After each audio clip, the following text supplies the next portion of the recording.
And this is what has shut Alabama down. I don't know how good y'all can see it. It's just, it's ice.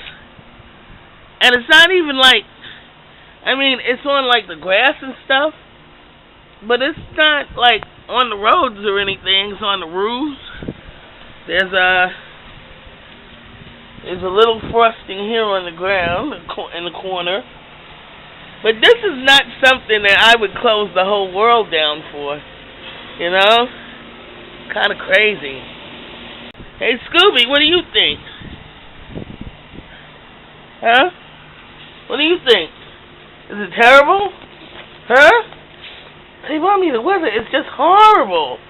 It's horrible, I tell you. Yeah, you want to get out in it. You want to go someplace, don't you? Yeah, I know. Well, that's what I wanted to show you all this morning.